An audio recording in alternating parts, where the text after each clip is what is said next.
আসসালামু আলাইকুম, কেমন আছেন আপনারা সবাই? তো এটা হচ্ছে আমার খুব পছন্দের।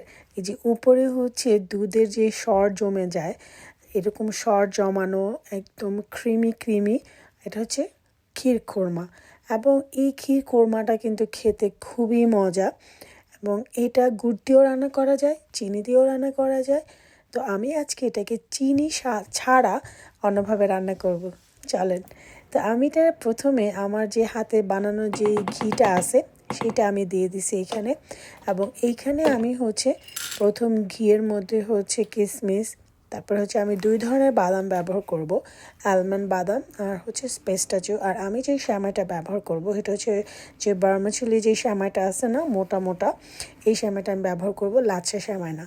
এবং এই সেমাইটা আমাদের বাংলাদেশের যে হাতে বানানো যে সেমাইটা না, ওইরকম লাগে, কারণ মোটা মোটা তো ওইরকম একটা সেমাইয়ের একটা টেস্ট লাগে এবং খুবই ভালো লাগে। আমি এখন এই বাদামগুলোকে হচ্ছে বাদাম কিশমিশ এগুলোকে ভেজে নিচ্ছি। এগুলো বাদামগুলোকে আমি কুচি কুচি করে কেটে নিয়েছিলাম। আর এই বাদামের সাথেই হচ্ছে আমি সেমাইটা দিয়ে সেমাইটাকে হচ্ছে ভেজে নিব। আমি আর বাদামগুলো উঠায় রাখিনি, উঠায় রাখলে তো সেই আবার সেমাইতেই দিতে হবে, তো কি দরকার উঠানোর, এত ঝামেলা করার। আর শ্যামার সাথে বাদামটা দুধ দিয়ে রান্না করব, তখন হবে কি এই শ্যামাটাও কিছু কিছু গলে যাবে দুধের সাথে, এবং খেতে খুবই মজা লাগবে, অনেক ক্রিমি একটা ভাব হবে, খুবই ভালো লাগবে। তো আমার শ্যামাটাকে আমি প্রায় 1-2 মিনিটের মতো হালকা করে ভেজে নিয়েছি, এবং চুলার আঁচটা কিন্তু কমানো ছিল, নাহলে কিন্তু সেমাইগুলো পুড়ে যাবে, আর সেমাই পুড়ে গেলে কিন্তু সব শেষ, বদনাম হইব। আমি এখানে প্রায় 2 কেজির মতো দুধ দিয়ে দিব। এবং এই দুধটা এই শ্যামার সাথেই রান্না হবে, শ্যামাটাও সেদ্ধ হবে, দুধটাও জাল হবে। কারণটা হচ্ছে আমাদের দুধ আগে জাল দেওয়ার কোনো ঝামেলা নেই। আমি অ্যাকচুয়ালি এই শ্যামাটা অনেকভাবে রান্না করি, আজকে যেমন এরকম করে রান্না করলাম। আসলে কি রান্না এক এক সময় এক এক ধরনের হয়। তো আমি এখানে যে জিনিসটা ব্যবহার করব সেটা হচ্ছে জাফরান। অ্যাকচুয়ালি জাফরানটা এই শ্যামার মানে ফ্লেভারটাকে একদম শাহি একটা ফ্লেভার করে দেবে, এবং খুবই মজার একটা হয় এই জাফরান ব্যবহার করলে।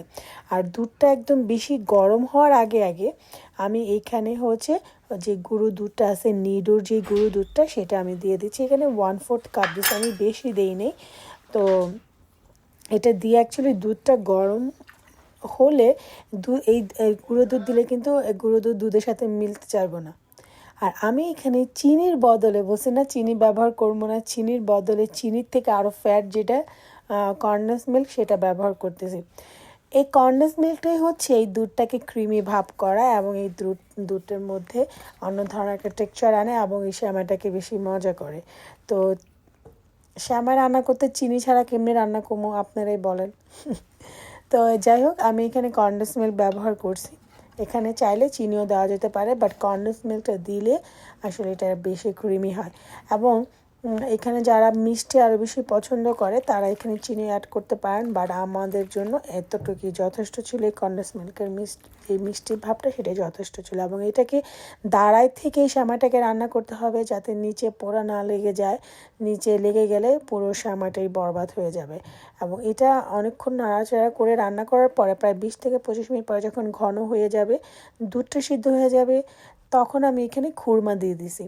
এবং এই খুরমাগুলোকে, খেজুরগুলোকে আমি ছোটো ছোটো করে কুচি কুচি করে কেটে নিছি লম্বা লম্বা করে, এবং এটার সাথে আমি আইসিং সুগার মিলে রাখছিলাম, যাতে হচ্ছে একটা খেজুরের সাথে একটা খেজুর না মিলে যায়। অল্প একটু আইসিং সুগার দিয়েছিলাম, লাইক 1/2 টেবিল স্পুনের মতো। তারপরে দেখেন সুগার খুরমাটা দেওয়ার পরে কিছুক্ষণ রান্না হয়েছে, লাইক আরও 10-15 মিনিটের মতো। তারপরে দেখেন মজার ক্রিমি শ্যামাই রেডি। এবং এই শ্যামাটা যে একবার খাইবো, হ্যাঁ পাগল হয়ে যাবো, বারবার খাইতে যাবো যে এই শ্যামাটা কেমনে রান্না করছো। এবং আমার কাছে শ্যামাই বেশি ভালো লাগে যেদিনকার রান্না করে শ্যামাই, তার পরের দিন মানে ফ্রিজে থেকে ঠান্ডা চিল হয়ে যায়, সেটা দিয়ে মুড়ি দিয়ে খাইতে আমার কাছে অনেক অমৃত লাগে, মনে হয় যে আল্লাহর নিয়ামত খাইতেছি। তো আপনারা যদি কেউ শ্যামাই দিয়ে মুড়ি খাইতে পছন্দ করেন আমাকে কমেন্ট করে জানান। এবং শ্যামাই দিয়ে যদি মুড়ি কেউ কখনো খান নাই, অবশ্যই খাওয়া দেখবেন, খুবই মজার একটা জিনিস শ্যামাই দিয়ে মুড়ি। তো আমাদের সেমাইটা একদম রেডি হয়ে গেছে। আমি উপরে হচ্ছে কেনা কিছু মোরব্বা ছিল ছোট ছোট, ওইগুলা দিয়ে দিছি ডেকোরেশনের জন্য। আর এই তো আমার মজার সেমাই রেডি।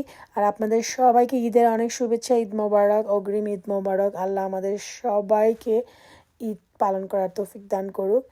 আর এই তো, আর আর কি বলবো, আপনারা সবাই ভালো থাকবেন, আমার জন্য দোয়া করেন, আপনাদের জন্য দোয়া রইল। আল্লাহ যাতে সবার সহি সালামতে সবাইকে ঈদটা পালন করার তৌফিক দান করুক।